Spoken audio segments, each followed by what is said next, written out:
नमः शिवाय गुरवे सच्चिदानन्दमूर्तये।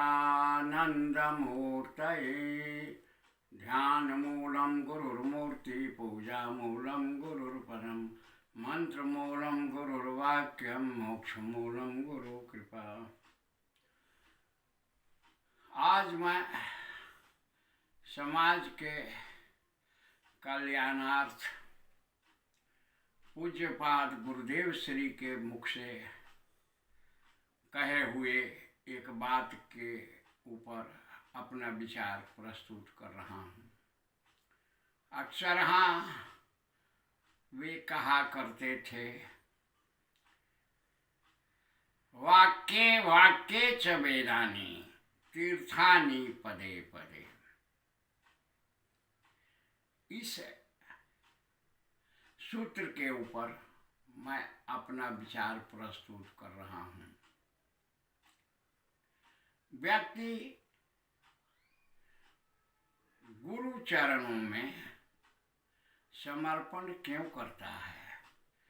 गुरु चरणों में समर्पण करने पर गुरु से परमात्मा भिन्न नहीं होते हैं। व्यक्ति का अहंकार विगलित होता है, महत्वाकांक्षाएं मिट जाती हैं। इस स्थिति को उपलब्ध होने के बाद परमात्म कृपा, गुरु कृपा स्वतः प्राप्त होती है। इस विषय में गोस्वामी तुलसीदास ने एक स्थान पर कहा है, सोई जानत जेहि देई जनाई, अजानत तुम ही होई जाई। यानी परमात्मा के प्रति, गुरु के प्रति जब समर्पण भाव का उदय होता है, अहंकार और महत्वाकांक्षाएं पूर्णतः मिट जाती हैं, तब परमात्मा की कृपा, गुरु की कृपा प्राप्त होती है। इसी विषय में तुलसी बाबा ने कहा है कि सोई जानत जेहि देई जनाई। यानी परमात्मा जिस पर कृपा करता है, गुरु जिस पर कृपा करते हैं, ये चाहते हैं कि यह व्यक्ति मूल तत्व को जान जाए, वही इसको जान पाता है। और जानने के बाद क्या होता है?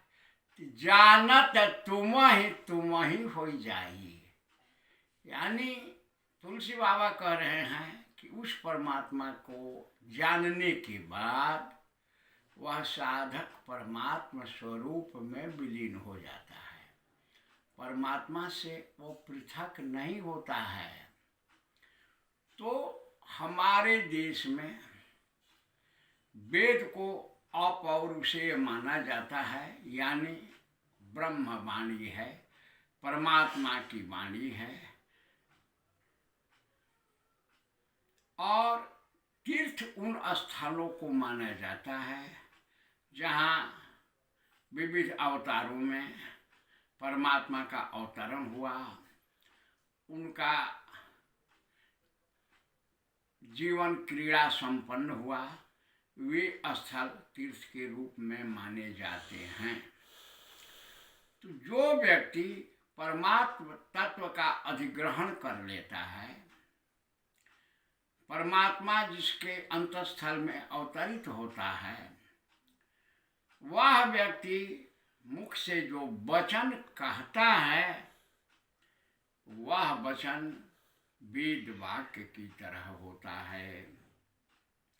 वो जहाँ जहाँ पैर रखता है तो वे स्थल तीर्थ बन जाते हैं। यही इन सूत्रों का रहस्य है। तो ये अवस्था कैसे प्राप्त होती है? किसी सत्पुरुष के सन्निकट उनके दिव्य वचनों को श्रवण करके अथवा शब्द शास्त्रों का अध्ययन करके उनमें वर्णित विषयों का अनुगमन करना, अपने चरित्र में उतारना।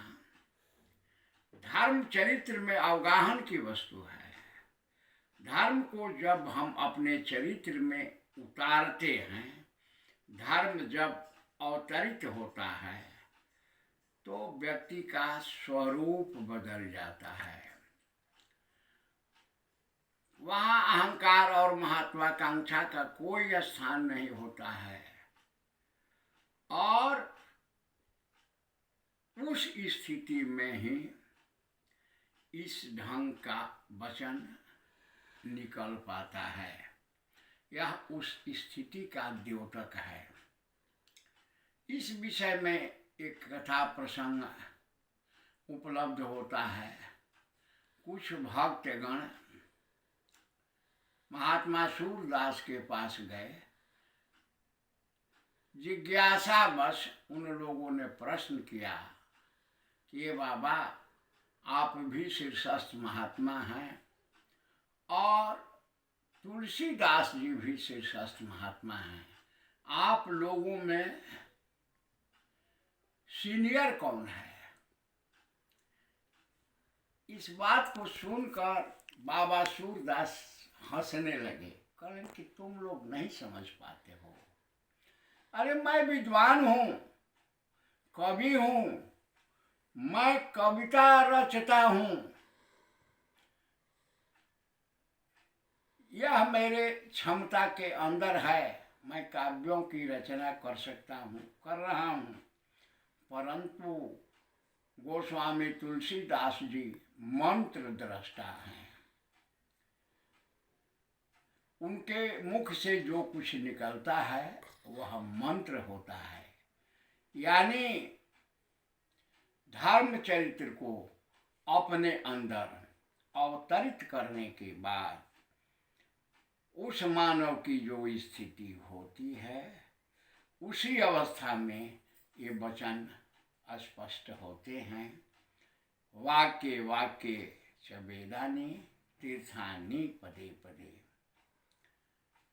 इन बातों का श्रवण करने का अवसर मुझे गुरुदेव श्री के मुखारविंद से प्राप्त हुआ। वे प्रायः इन बातों को दोहराया करते थे।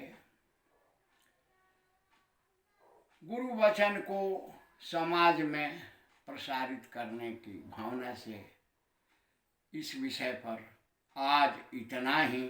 शिवोहम भैरवोहम गुरु पद रतोहम।